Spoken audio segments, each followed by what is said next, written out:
Assalamualaikum warahmatullahi wabarakatuh. Perkenalkan, nama saya Chani Hasim, NIM 706001170046. Saya dari Fakultas Kedokteran dan Ilmu Kesehatan UIN Alauddin Makassar. Di sini saya akan membahas tentang pendarahan hamil muda. Jadi, yang pertama itu yang kita bahas, apa itu pendarahan hamil muda? Pendarahan hamil muda dapat didefinisikan adalah pendarahan yang terjadi pada usia gestasi kurang dari 22 minggu atau usia kehamilan yang kurang dari 22 minggu. Untuk pendarahan hamil muda sendiri, dia dibagi menjadi ada 3. Itu pendarahan yang disebut sebagai abortus atau keguguran, ada kehamilan etopik terganggu atau kehamilan di luar kandungan, ada molahidatidosa atau biasa disebut juga kehamilan anggur. Yang pertama yang kita bahas itu dulu abortus. Jadi apa itu abortus? Seperti tadi telah saya katakan, abortus itu adalah penghentian atau berakhirnya suatu kehamilan pada masa usia 22 minggu dan berat janin masih kurang dari 500 gram. Ada juga yang mengatakan bahwa abortus adalah terhentinya kehamilan atau dikatakan mati dan dikeluarkannya kehamilan sebelum janin berumur 20 minggu atau bisa dihitung dari hari terakhir haid atau berat janin kurang dari 500 gram atau panjang janin kurang dari 25 cm. Intinya abortus itu adalah terhentinya janin pada usia 22 minggu atau pada trimester awal. Oke, selanjutnya kita akan membahas tentang etiologi dari abortus ini. Ada banyak etiologi, ada beberapa etiologi. Itu yang pertama ibu terlalu muda atau ibu terlalu tua, di mana kita ketahui apabila ibu terlalu muda, maka sistem reproduksi dari ibu itu sepenuhnya belum sempurna. Misalnya dia hamil pada usia 15 atau 16 tahun, itu untuk sistem reproduksinya belum sempurna. Atau ibu yang terlalu tua. Ibu yang terlalu tua ini sistem reproduksinya dia sudah mulai menurun. Misalnya kalau ibu yang usianya sudah mau memasuki 30 tahun ke atas, 35 atau 36. Selanjutnya adalah kelainan kromosom. Kelainan kromosom ini seperti dapat dilihat ada kelainan trisomi autosomal triploidin atau yang lain-lainnya. Ada infeksi dari ibu. Infeksi dari ibu ini juga dia bisa mengakibatkan infeksi ke plasenta. Misalnya ibu kena sifilis, dia bisa mengakibatkan infeksi sampai ke plasenta, endometritis, radang pada pelvis, atau infeksi dari toraks. Habis itu ada juga ini faktor gaya hidup. Ibu yang sering merokok, di mana kita tahu ada kandungan rokok itu dia akan membahayakan untuk janin, kemudian ibu yang meminum alkohol sama kecanduan obat-obatan tertentu. Faktor lingkungan, sebagian seperti terjadi trauma secara langsung atau tidak yang bisa mengakibatkan keguguran. Seperti yang tadi sudah saya jelaskan, ada kelainan pada plasenta, seperti infeksi, bukan kelainan ya, tapi maaf, ada infeksi pada plasenta. Kemudian kelainan dari rahim itu sendiri, apakah rahimnya dia mengalami inkompetensi serviks atau mioma, sama ada faktor hormon. Kalau faktor hormon ini ada abortus yang dinamakan abortus habitualis, itu merupakan abortus yang sudah terjadi 3 kali atau lebih. Jadi setiap dia hamil dia selalu mengalami keguguran. Itu disebut abortus habitualis karena penyebabnya hormon. Selanjutnya, bagaimana untuk patofisiologi dari abortus ini sendiri? Untuk faktor fisiologi, penyebab-penyebab yang tadi telah saya sebutkan, ada faktor dari hormonnya, ada karena infeksi, faktor lingkungan, atau ada trauma juga, atau ibu terlalu tua atau terlalu muda, faktor-faktor itu nanti akan menyebabkan terlepasnya sebagian atau seluruh jaringan plasenta. Kalau sudah terlepas, pasti akan mengakibatkan pendarahan. Terlepas sebagian atau seluruh plasenta ini, kalau sudah terjadi pendarahan, maka janin dia akan kekurangan nutrisi sama kekurangan O2. Nah, terlepasnya sebagian atau seluruh jaringan plasenta ini, dia akan mengakibatkan pengeluaran jaringan yang diikuti dengan pendarahan ke dalam desidua basalis. Lalu akan terjadi perubahan-perubahan nekrotik pada daerah implantasi, infiltrasi sel-sel peradangan akut dan akhirnya peradangan pervagina. Keluarnya hasil konsepsi ini akan terlepas seluruhnya atau sebagian yang diinterpretasikan sebagai tanda-tanda benda asing. Adanya tanda-tanda benda asing, jadi tubuh menganggap bahwa janin itu adalah benda asing. Sehingga hal ini menyebabkan sehingga nanti perut dia akan berkontraksi, menyebabkan kontraksi pada uterus. Kontraksi pada uterus ini yang akan mengakibatkan nyeri pada ibu. Dan segera setelah itu akan terjadi pendorongan benda asing yang akan dikeluarkan dari rahim atau disebut sebagai eksklusi. Selanjutnya ada beberapa macam-macam abortus. Secara berdasarkan kejadiannya, abortus itu dia terbagi menjadi dua. Ada abortus spontan sama ada abortus bantuan atau bisa disebut sebagai abortus propagatus. Kalau abortus spontan itu pasti dia terjadi secara spontan. Jadi adalah abortus yang terjadi secara alami tanpa bantuan intervensi dari luar. Atau bantuan dari buatan seperti untuk mengakhiri kehamilan janin. Kalau abortus bantuan adalah abortus yang merupakan pengakhiran kehamilan dengan disengaja sebelum usia kandungan 22 per minggu. Jadi kalau abortus spontan dia terjadi sendiri tanpa ada bantuan misalnya seperti bantuan dari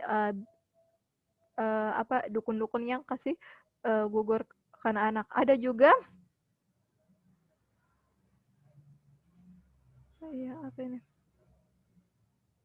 ada juga abortus selanjutnya itu abortus terapeutik. Abortus terapeutik ini adalah pengguguran kandungan bantuan karena indikasi medis. Indikasi medis misalnya ibunya ini dia mengalami penyakit jantung bawaan yang kemungkinan bisa juga diturunkan kepada anaknya dan bisa juga berbahaya untuk ibunya. Makanya itu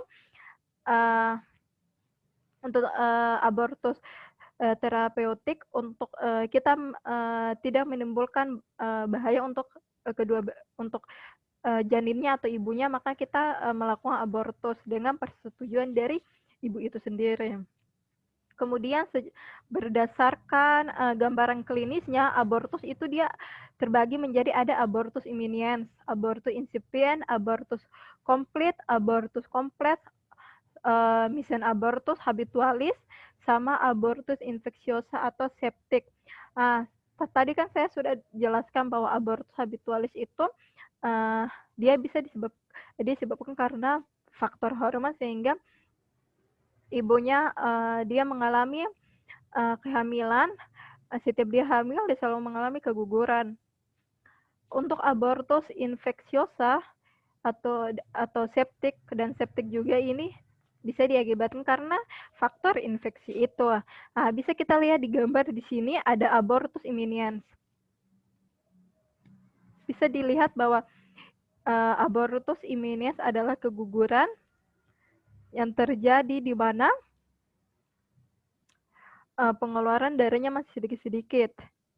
Kemudian ini ada abortus incipient. Kalau abortus incomplete itu jaringannya dia hampir semuanya keluar. Ini abortus komplit. Kalau abortus komplit ini sudah keluar semua jaringannya, makanya tidak terjadi tidak biasanya tidak terjadi lagi pendarahan. Kemudian ini ada gambar, yang ini ada abortus, misien abortus, bisa dilihat. Oke, bagaimana caranya kita mendiagnosa abortus?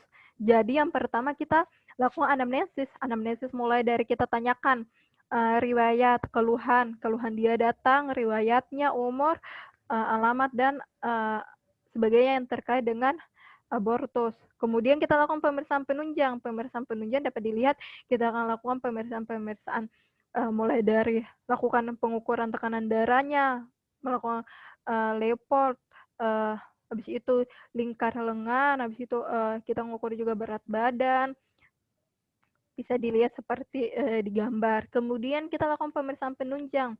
Pemeriksaan penunjang itu yang paling penting, kita lakukan blood test.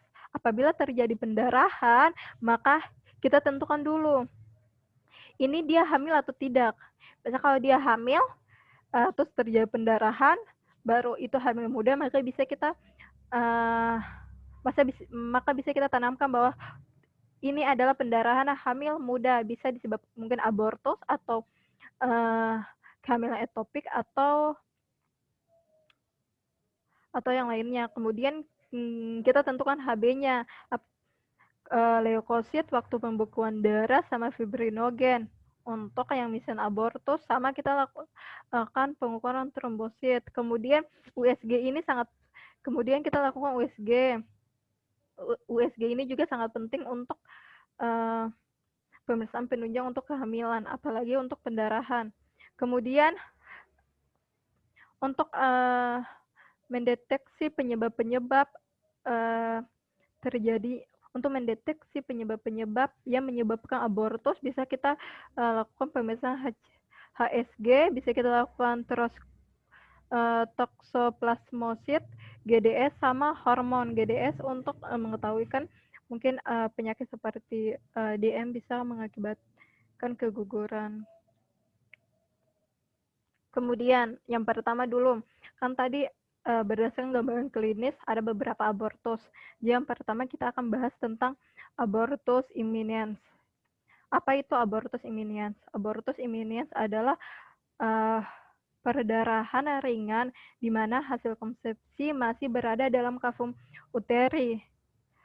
Untuk kita mendiagnosa abortus imminens, maka dapat dijumpai tanda-tanda seperti adanya pendarahan sedikit atau bercak-bercak yang disertai dengan kram atau nyeri perut, seperti saat menstruasi. Tadi sudah saya jelaskan di patofisiologi bahwa kram atau nyeri perut ini terjadi karena kontraksi rahim terus-menerus untuk mengeluarkan hasil konsepsi itu. Pada pemeriksaan dalam belum terdapat adanya pembukaan serviks. Pada pemeriksaan palpasi teraba tinggi fundus uteri masih sesuai dengan kehamilan dan hasil pelongo tes masih positif. Jadi untuk abortus imminens yang perlu dicatat bahwa ini pendarahannya dia sedikit-sedikit disertai dengan nyeri perut, tapi serviksnya itu dia masih tertutup dan usia kehamilannya itu masih sesuai sama tinggi fundus. Jadi abortus imminens ini sebenarnya masih bisa dipertahankan. Kehamilan masih bisa berlanjut dan masih bisa dipertahankan. Bagaimana untuk penanganannya? Penanganannya itu pada kasus abortus imminens ini penanganannya cukup dengan tirai baring saja dan menyuruh ibu untuk tidak melakukan aktivitas yang berlebihan. Untuk tirai baring ini dilakukan untuk melancarkan aliran darah ke uterus dan mengurangi perangsangan mekanik pada rahim ibu. Untuk nyerinya bisa kita kasih analgesik untuk mengurangi nyeri. Selanjutnya abortus insipient. Apa itu abortus insipient? Abortus insipient adalah pendarahan yang terjadi masih sedikit sampai banyak pada kehamilan muda di mana hasil konsepsi itu masih berada dalam kavum uteri. Untuk kita ketahui mendiagnosa ini, maka ada tanda-tanda dan gejala yang perlu kita tahu. di mana pendarahannya bisa sedang sampai banyak, yang disertai dengan adanya gumpalan atau bekuan-bekuan darah yang keluar, disertai dengan nyeri perut bawah. Habis itu ostium bagian uretra eksterna mulai terbuka atau bisa disebut sebagai serviks terbuka. Pada palpasi teraba tinggi fundus masih sesuai dengan usia kehamilan. Ketuban dapat teraba karena adanya dilatasi versi. Jika dilakukan pemeriksaan penalur tes, hasilnya bisa positif atau hasilnya bisa negatif. Jadi yang perlu dicatat bahwa untuk abortus imminens ini terjadi pendarahan sedikit sampai banyak, di mana ostium uretranya ini dia sudah mulai terbuka, tapi hasil konsepsi itu dia masih ada di dalam, dan tinggi fundusnya itu masih sesuai dengan usia kehamilan. Dan untuk kita lakukan penalur tes juga bisa kemungkinan positif masih hamil, bisa juga kemungkinan negatif. Kalau negatif berarti hasilnya sudah keluar. Bagaimana untuk penanganan abortus imminens? Untuk penanganannya, apabila kehamilan ibu masih kurang dari 12 minggu yang disertai pendarahan sebagian, sebaiknya dilakukan pengeluaran janin atau dilakukan kuretase. Pada usia kehamilan kurang dari 16 minggu, lakukan evaluasi uterus dengan aspirasi vakum manual. Jika evaluasi tidak berhasil, maka segera berikan ergometrin 0,2 mg intramuskular. Atau dapat juga diulang setelah 15 menit bila perlu, atau misoprostol 400 mg per oral dapat diulangi juga sesudah 4 jam yang diperlukan. Segera dilakukan persiapan untuk melakukan kuretase atau hasil pengeluaran. Jika usia kehamilan lebih daripada 16 minggu, tunggu terjadi eksklusi spontan hasil konsepsi, lalu evaluasi sisa hasil konsepsi. Jika perlu, lakukan infus 2 unit oksitosin dalam 500 ml cairan intravena, atau bisa lakukan menggunakan gram fisiologi atau ringga laktat dengan kecepatan 40 tetes. Kemudian tunggu hasil konsepsinya keluar. Sebenarnya untuk abortus imminens ini yang harus kita lakukan adalah kuretase, jadi pengeluaran hasil konsepsi dengan cara kuretase. Selanjutnya itu abortus incomplete. Abortus incomplete adalah pendarahan kehamilan muda di mana sebagian hasil konsepsi telah keluar.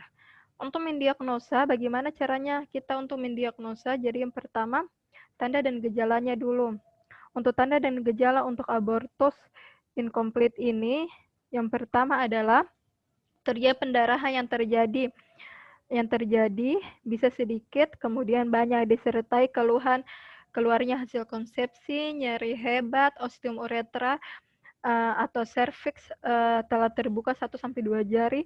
Pada pemeriksaan vagina dapat diraba dalam kafung uteri atau kadang sudah menonjol atau sebagian jaringan telah keluar.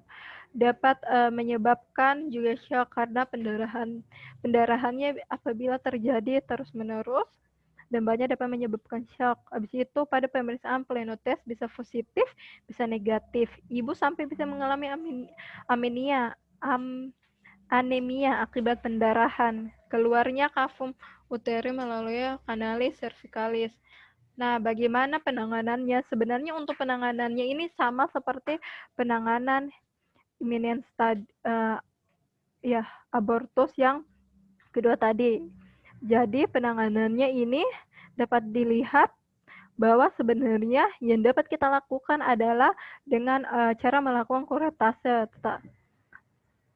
Selanjutnya untuk abortus komplit. Abortus komplit itu berarti karena namanya saja abortus komplit, jadi semua hasil konsepsinya itu terkeluar dari rahim. Pendarahan dan rasa nyeri itu bisa ada, bisa juga tidak. Serviks menutup dan uterus mengalami involusi. Tanda dan gejalanya seperti pendarahan sedikit sampai tidak ada nyeri, yang tidak ada atau sedikit tanpa adanya kontraksi rahim. Ada keluar jaringan sehingga tidak ada sisa dalam uterus.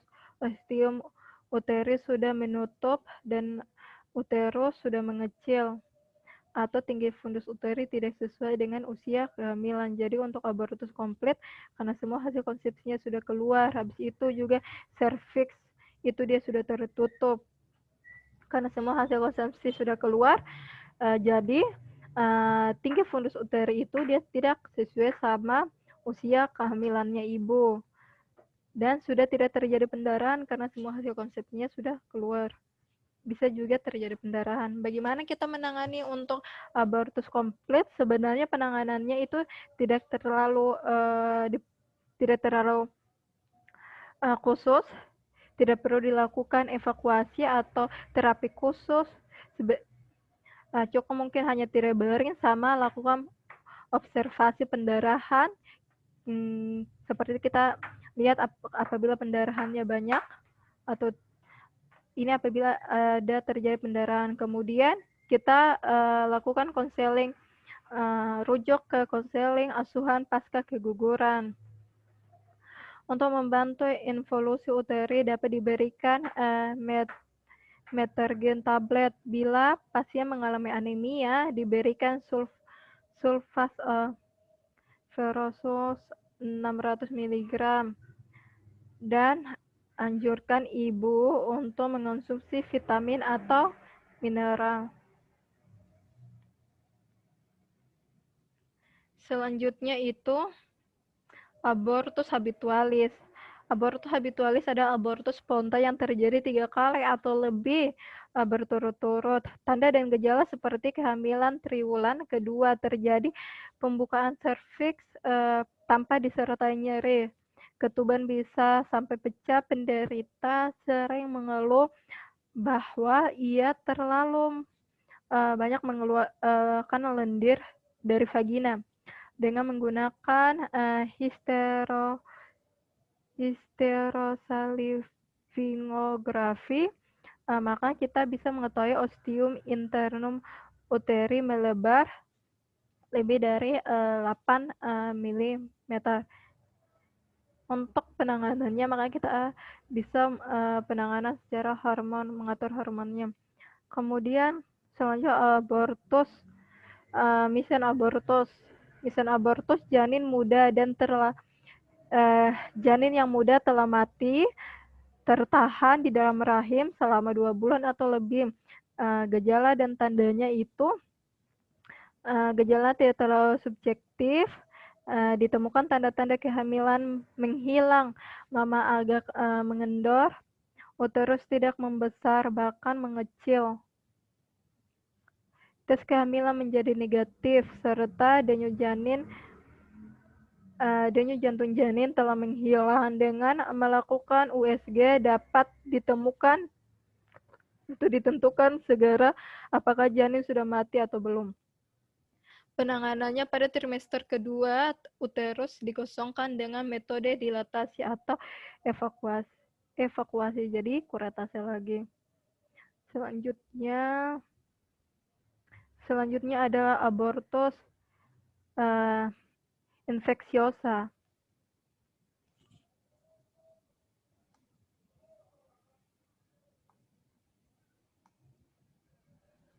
Nah, abortus infeksiosa adalah keguguran yang disertai infeksi sebagian besar dalam bentuk tidak lengkap dan dilakukan dengan cara kurang legalistis.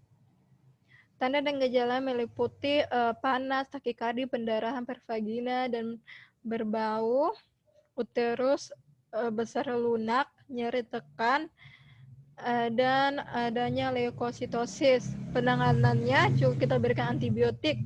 Bila ada tanda shock, maka kita lakukan kuretase 24 jam kemudian.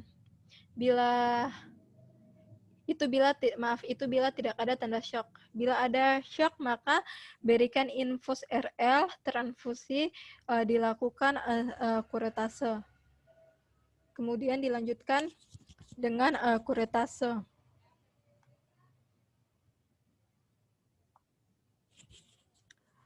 Abortus septik. Gejala seperti abortus infeksiosa, tetapi demamnya dia lebih tinggi. Terdapat peritonitis, nadi lebih cepat dan tekanan darah lebih rendah, bahkan bisa sampai shock. Penanganannya, periksa biakan darah dan tes kepekaan, berikan antibiotik. Apabila pendarahan terus, segera lakukan kuretase.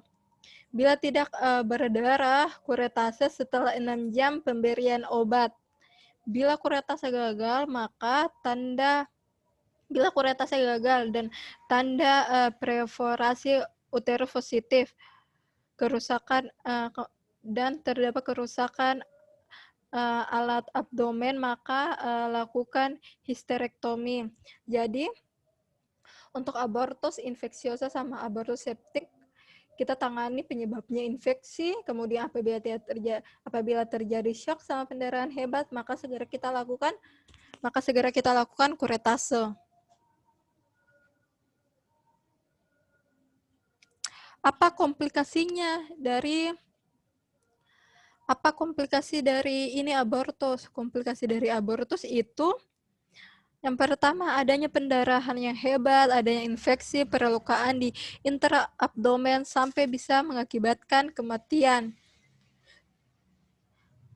Untuk komplikasi jangka panjang bisa mengakibatkan infertilitas, nyeri punggung. Bagaimana prognosisnya? Sebenarnya prognosisnya baik, terutama pada abortus imminens, incipient, incomplete, sama complete.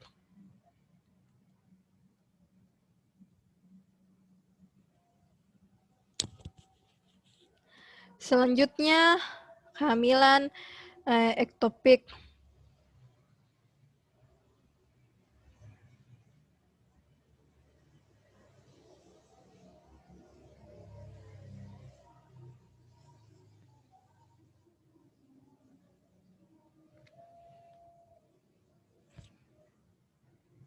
Oke, apa itu kehamilan ektopik? Dapat dilihat di sini bahwa kehamilan ektopik itu adalah suatu kehamilan dengan pertumbuhan sel telur yang telah dibuahi dan tidak menempel pada dinding endometrium atau cavum uteri. Bila kehamilan tersebut mengalami proses pengakhiran atau abortus ataupun ruptur dengan tempat implantasi abnormal, maka kehamilan itu disebut sebagai kehamilan ektopik terganggu. Jadi kehamilan ektopik suatu kehamilan dengan pertumbuhan sel telur di mana dia itu tidak menempel pada dinding endometrium, tetapi apabila sudah terjadi ruptur di tempat implantasi yang abnormal itu, maka disebut sebagai kehamilan ektopik terganggu atau KET. Kemudian secara epidemiologi, menurut WHO bahwa penyebab sekitar 5% penyebab kematian di seluruh negara maju itu penyebabnya adalah kehamilan ektopik untuk ibu hamil, KET.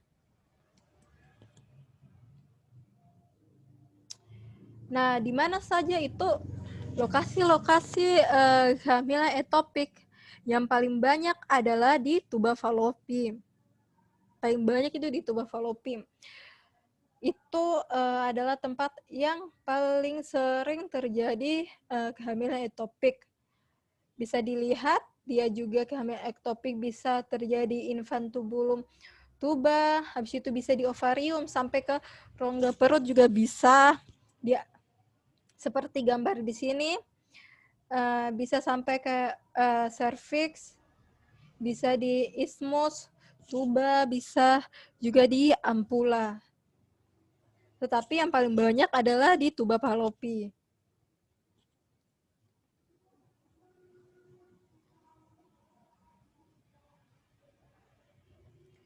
Kemudian untuk etiologinya, yang pertama itu faktor dari tuba itu 5-10 kali lipat pada pasien dengan riwayat salpingitis, sama perlekatan lumen tuba, kelainan anatomi pada tuba akibat expose dilatasi stilbestrol atau des intrauteri. Ada riwayat operasi pada tuba sebelumnya, termasuk dengan cara pasca tubektomi, pasca rekonstruksi tuba, pasca terapi konservatif pada kehamilan ektopik, sama kelainan zigot. Yang kedua, faktor dari ovarium, terjadi migrasi eksterna hormon estrogen kehamilan yang terjadi pada pasien dengan kontrasepsi oral yang hanya mengandung progesteron atau ibu yang sering mengonsumsi pil progesteron, habis itu disebabkan oleh efek relaksi otot polos progestin. Faktor lain seperti menggunakan alat kontrasepsi, merokok, usia yang terlalu tua, riwayat abortus berulang.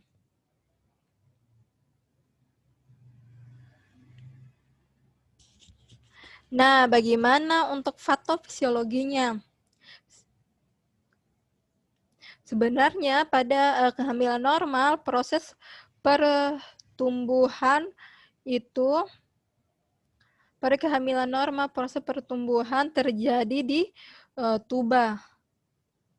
Proses pembuahan pada kehamilan normal, proses pembuahan terjadi di tuba, di mana nanti sel telur sama sperma dia akan bertumbuh. Kemudian sel telur yang telah dibuahi akan digerakkan dan terjadi implantasi pada endometrium atau rongga rahim. Tetapi pada kehamilan ektopik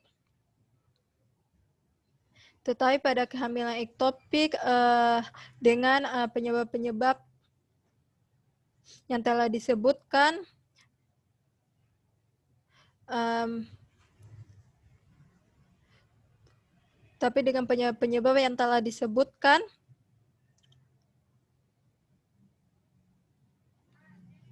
sehingga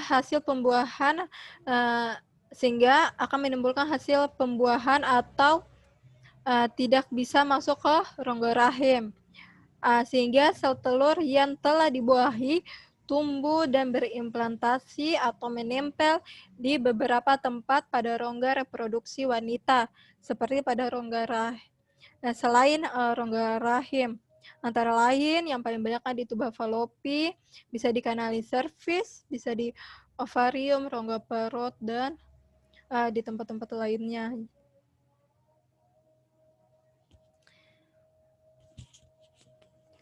Kemudian untuk manifestasi klinis, bagaimana cara kita menegakkan, mengetahui gejala-gejala. Pertama ada amenorre, gejala kehamilan muda, nyeri perut bagian bawah pada ruptur tuba, nyeri terjadi yang tiba-tiba dan hebat, pendarahan vagina berwarna coklat. Pada pemeriksaan vagina terdapat nyeri goyang serviks, yang ini yang paling khas, terdapat nyeri goyang serviks. Kemudian gejala lain itu dia bisa sampai shock, nyeri bahu dan leher, nyeri waktu saat palpasi, di mana perut penderita biasanya tegang dan agak kembung, nyeri pada toucher, pembesaran uterus, tumor dalam rongga rahim, misalnya ada tumor dalam rongga punggung, habis itu gangguan berkemih, dan perubahan darah.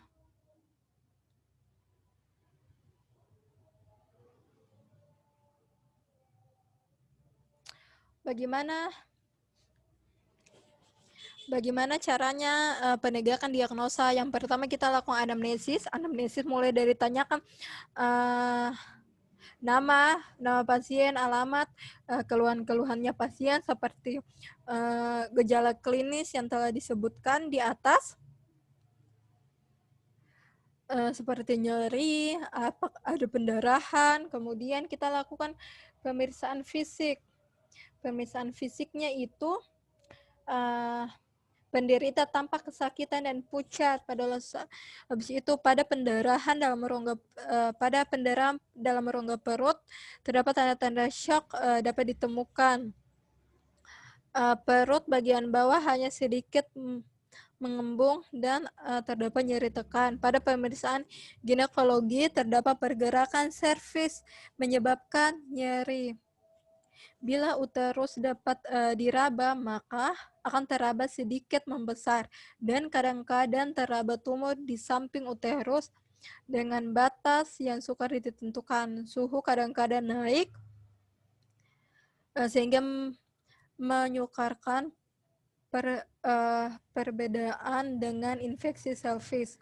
Kafum Douglas menonjol dan nyeri tanda hematokar retrouterina. Kalau kafum pada pemeriksaan terdapat kafum Douglas menonjol, maka yang disertai dengan nyeri, maka itu merupakan tanda dari hematokar retrouterina.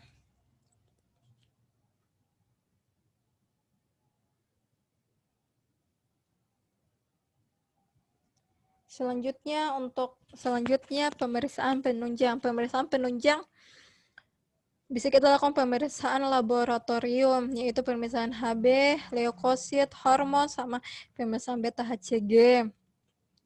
Kemudian yang paling penting juga kita harus lakukan pemeriksaan USG atau ultrasonografi. Ini sangat penting buat kita tahu sebenarnya dia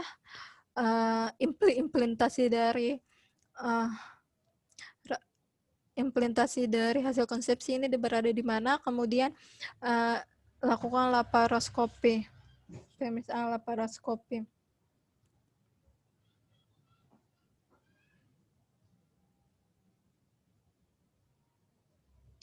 Selanjutnya penata laksanaan. Penata laksanaan untuk kehamilan etopik, yang pertama itu kita bisa berikan methotrexate. Methotrexate ini berguna untuk menghancurkan trofoblast yang sedang berproliferasi. Indikasinya untuk kehamilan etopik yang tidak terganggu, yang tidak ruptur, sama kehamilannya masih kecil atau usia atau kantung gestasinya masih kurang dari 3,5 cm, sama gejalanya masih gejala asimptomatik. Kemudian misalnya kalau sudah kehamilan ektopik terganggu, maka yang kita lakukan itu pembedahan yang paling banyak dilakukan itu dengan cara laparotomi. Bisa juga lakukan secara salpingotomi linear, reseksi segmental, salpingotomi. Kalau yang emergensi, misalnya kalau ada kasus misalnya ini kasus kehamilan etopiknya dia terganggu, maka kita bisa lakukan pemeriksaan tanda vital, kemudian kita periksa dulu airway, breathing, sama circulation, baru kita lakukan penanganan seperti pembedahan.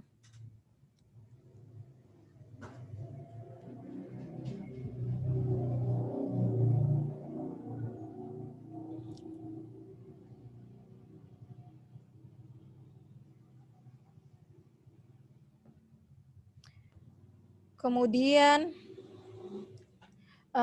komplikasi dari kehamilan ektopik.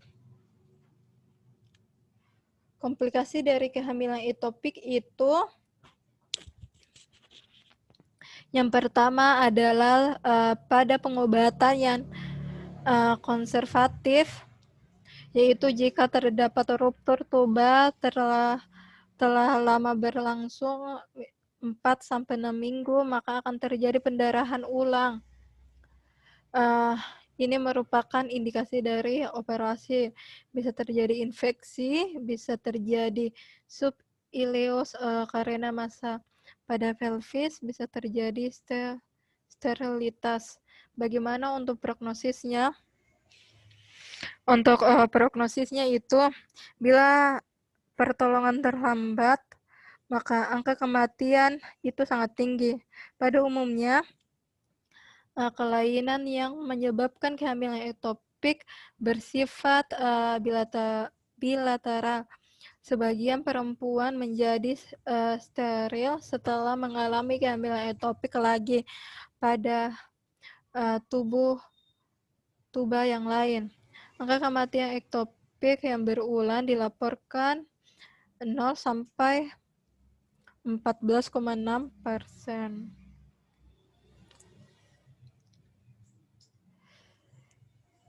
Kemudian adalah mola hidatidosa atau bisa disebut juga kehamilan anggur.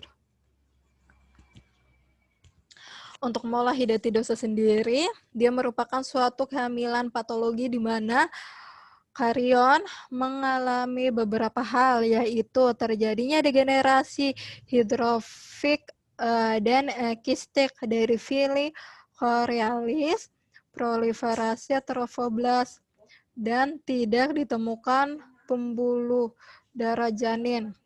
Untuk epidemiologi dari mola hidatidosa ini, di Indonesia sendiri, angka kejadian untuk mola hidatidosa itu 1:40 pada usia kehamilan yang kurang dari 20, usia kehamilan yang kurang, dan umur yang masih 20 tahun. Dan pada usia lebih dari 35 tahun. Lalu, apa saja etiologinya? Etiologinya itu untuk kehamilan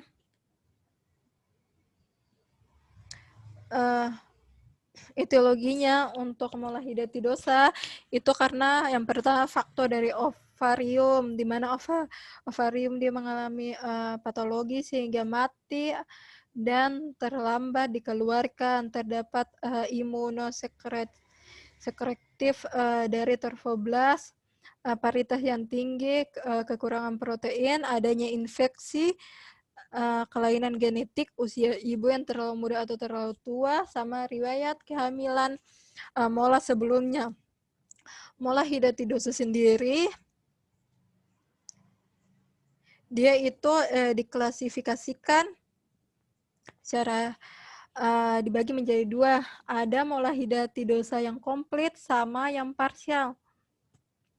Untuk mola hidatidosa komplit itu adalah biasanya pada mola jenis ini tidak terdapat adanya tanda-tanda embrio, tali pusat, atau membran.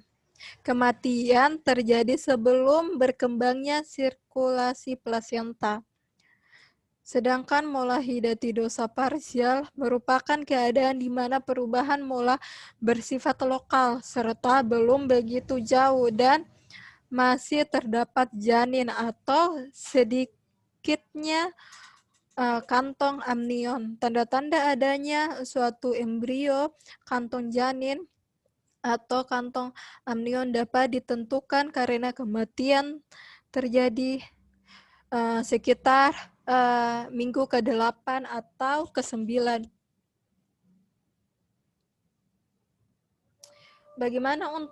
Bagaimana patofisiologinya? Normalnya itu satu sperma dengan 23 kromosom dia akan membuahi satu telur dengan 23 kromosom pula, sehingga akan dihasilkan 46 kromosom. Tetapi pada mola hidatodosa ini, 2 sperma dia akan membuai 1 telur, sehingga akan menciptakan 69 kromosom.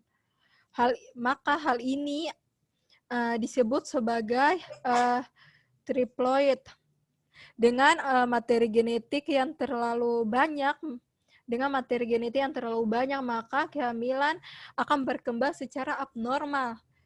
Dengan plasenta tumbuh melampaui bayi. Seperti yang sudah dijelaskan bahwa harusnya satu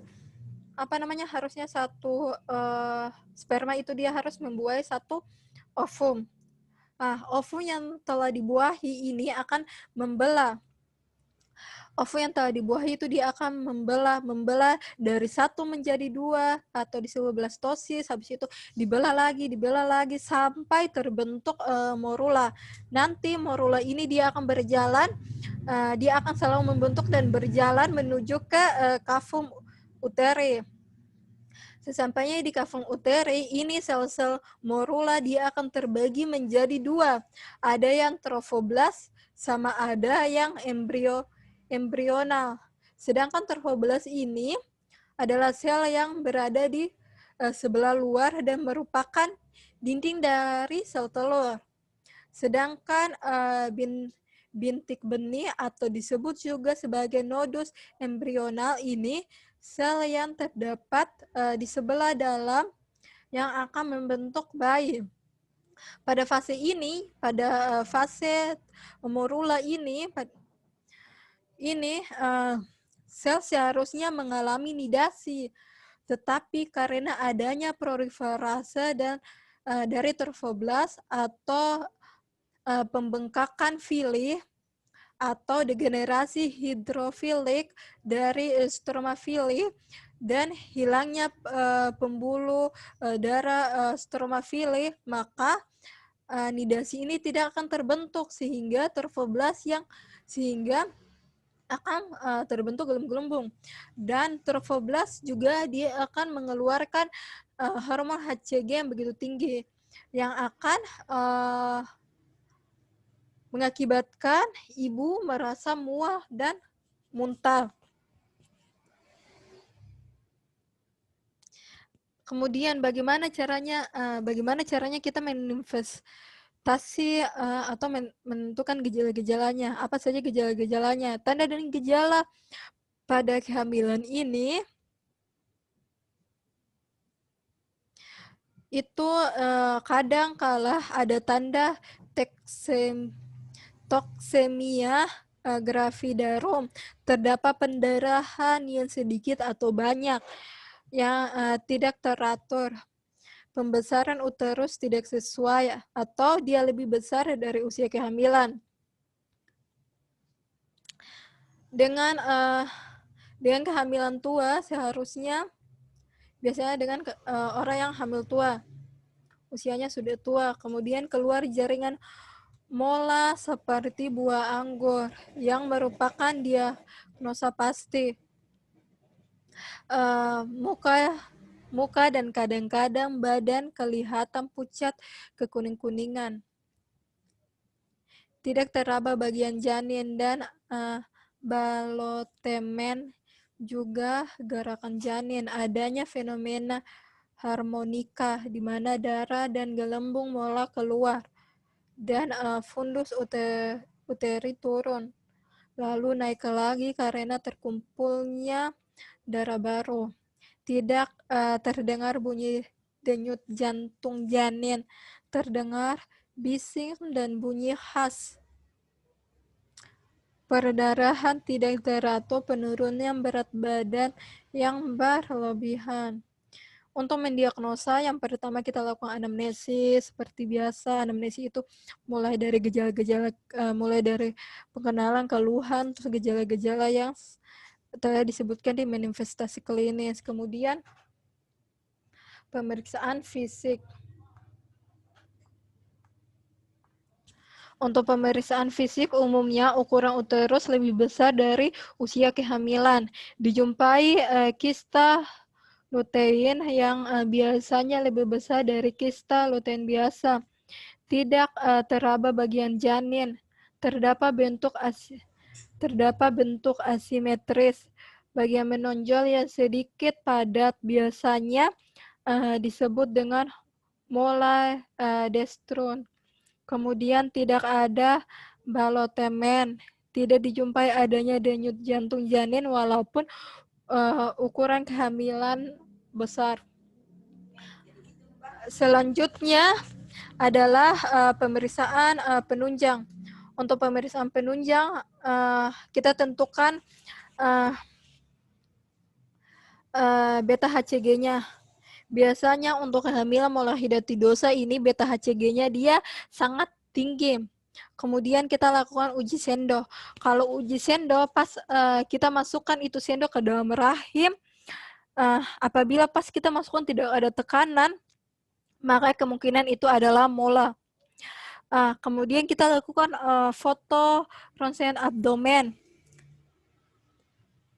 Pada foto ronsen abdomen itu tidak terlihat tulang-tulang janin pada usia kehamilan 3 sampai 4 bulan.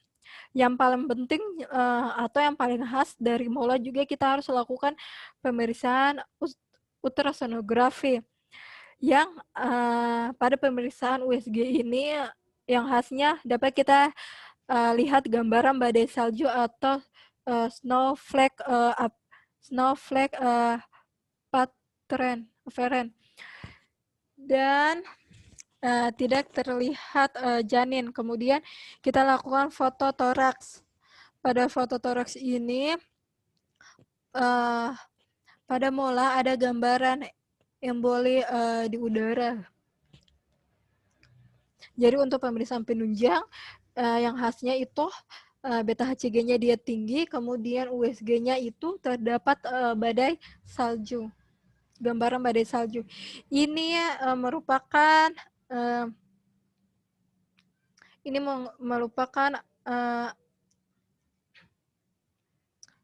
jaringan mola yang telah dikeluarkan. Bisa dilihat ini adalah mola gelembung-gelembung atau gelembung anggur. Ini yang biasa bisa dilihat. Kemudian bagaimana penata laksanaannya untuk untuk molahidatidosa? Yang pertama, kita perbaiki keadaan umum, koreksi dehidrasi. Apabila terjadi dehidrasi, maka transfusi darah. Bila ada anemia, bila ada gejala preeklamsia dan hipertensi gravidarum, obati sesuai sama protokol penanganan di bagian obstetrik dan ginekologi. Pengeluaran jaringan mola bisa pengeluaran secara kuretase atau secara histerektomi. Kemudian setelah itu kita lakukan pemeriksaan tindak lanjut. Pemeriksaan tindak lanjut pada pasien molahidatidosa meliputi lama pengawasan sekitar 1 sampai 2 tahun. Setelah pengawasan, pasien dianjurkan untuk memakai kontrasepsi kondom, pil kombinasi atau diafragma. Pemeriksaan fisik dilakukan setiap kali pasien datang untuk kontrol. Pemeriksaan kadar beta HCG dilakukan setiap minggu sampai ditemukan kadarnya itu normal 3 kali berturut-turut. Setelah itu pemeriksaan dilanjutkan setiap bulan sampai ditentukan kadarnya yang normal 6 kali berturut-turut. Bila telah terjadi remisi spontan, maka kadar beta HCG seperti kadar beta HCG, pemeriksaan fisik dan foto toraks semuanya normal. Setelah 1 tahun, maka pasien tersebut dapat berhenti menggunakan kontrasepsi dan dapat hamil kembali. Selanjutnya, bila selama masa observasi kadar beta HCG-nya itu tetap atau meningkat dan pada pemeriksaan fototoraks ditemukan adanya tanda-tanda metastasis, maka pasien harus dievaluasi dan dimulai pemberian kemoterapi. Lah, bagaimana komplikasi yang akan terjadi apabila mengalami kehamilan molahidatudosa, pasti akan terjadi pendarahan hebat. Apabila terjadi pendarahan hebat, ibu akan kekurangan darah sehingga terjadi anemia. Bisa sampai mengakibatkan shock hipovolemik, adanya infeksi sekunder, terjadi perforasi uterus. Habis itu bisa sampai terjadi penyakit keganasan. Oke, sekian, terima kasih. Ini adalah penjelasan dari pendarahan hamil muda dari saya. Semoga semoga penjelasan saya ini bermanfaat dan dapat berguna. Assalamualaikum warahmatullahi wabarakatuh.